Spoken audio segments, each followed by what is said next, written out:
banyak ya emak-emak atau engkong-engkong yang punya uang banyak, terus dia kasih ke anaknya, ya minta sok dikasihin dengan harapan bahwa uang itu akan dipakai untuk biaya si emak engkong juga, tapi enggak memberatkan anak gitu kan.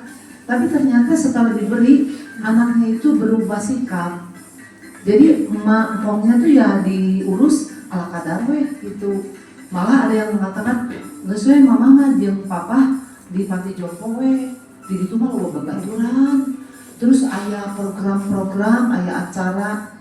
Intinya mah sebenarnya kan pengennya apa? Benar nggak? Ah repot gitu aya mama papa di rumah teh. Nah itu. Jadi banyak sekali cerita-cerita di mana uangnya dikasih ke anak, anaknya itu ternyata tidak mengasihi seperti yang diharapkan.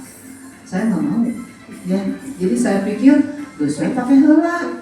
Ya, misalnya ada teman ngajakin yuk ke Jakarta bayar 200.000 tas sama Ciani, ikut saya mah hayu ikut, suami juga ikut gitu. Nikmati aja gitu. Tapi bukan berarti bro-broan di royal gitu ya. Ada kesempatan memberi. Kata Tuhan ke Ingrid, kasih apa bere gitu. Tanya misalnya diketuk hatinya sama Tuhan, dikasih sama saya.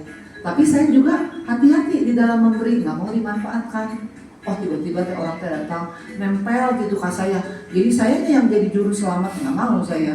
Ya ada juru selamat. Saya jauh tapi pengen diberi. Kenapa? Saya jauh tapi pengen diberi. Tapi mukanya kelihatan banyak uang nih. Uang surga. Jadi saya juga tadinya nggak mau datang ke sini. Garing lah jika nama mau ayah nanawan gitu ya. Tapi tiba-tiba Tuhan kan mengetuk seperti ini. Kamu datanglah, kalau kamu nggak dapat apa-apa, kamu bisa memberi apa-apa gitu. Wow. Ya mungkin memberinya bukan uang ya, tapi misalnya ya seperti sekarang cerita. Rada panjang nih padahal masih banyak. Nggak apa-apa. Ya, jadi saya pengen berbagi gitu ya di dalam hidup saya. Nggak apa-apa. Di dalam hidup saya sejak umur 64 itu saya sakit hampir 2 tahun ya, kayak kena mental gitu karena ada COVID itu ya. Nah, terus saya itu di sana udah merasakan pengen mati. Terus saya bilang ke Tuhan, udahlah, udah cukup gitu. Saya anak udah mandiri, cucu udah punya, uang juga cukup lah ya untuk hidup saya sampai meninggal. Udahlah Tuhan cabut nyawa saya gitu. Karena saya tuh tiap hari gelisah, nggak mau ketemu orang yang mandi, beneran ini teh kayak gini. Dan nggak banyak teman-teman saya yang tahu. Dan saya tuh hampir 2 tahun nggak keluar rumah. Keluar rumahnya itu hanya ke toko Jogja. Ke suami saya tuh bilang, yang ke toko Jogja. Nanti ke toko Jogja tuh misalnya beli apa gitu. Ya, terus nggak pernah masak, nggak pernah beberes rumah.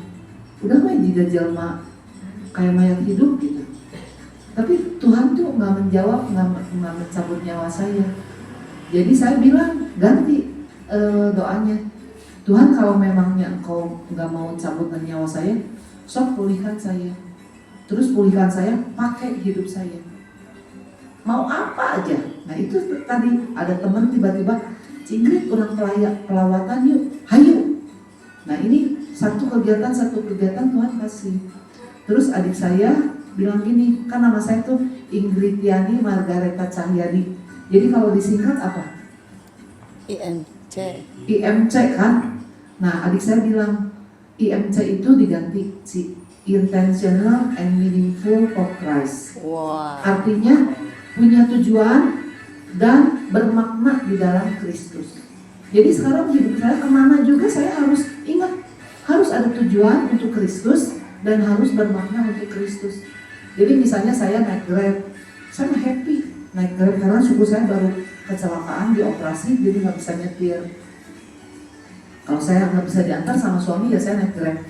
Pasti saya pastikan ke diri sendiri, saya bagi sesuatu kepada supir Grab. Kalau supir Grabnya judes lebih bagus. Jadi saya di tas saya itu kayak tas Doraemon, ada lepet, ada soles, ada alpukat, ada apa aja pokoknya. Ada baling-baling bambu nggak? Nah nanti begitu masuk saya bilang, Pak ini gunung Bapak. Kan orang orang yang dikasih mah jadi risih kan, jadi ramah, jadi ngajak ngobrol. Nah, saya cerita tentang Kristus, bagaimana hidup saya dipulihkan kepada Kristus. Jadi saya hari ini juga bersyukur bisa bagi kepada ibu-ibu, kepada oma-oma, jangan pernah kecil hati di dalam Tuhan. Walaupun tua, keriput, peot, tetap kita itu seseorang yang berharga di mata Tuhan.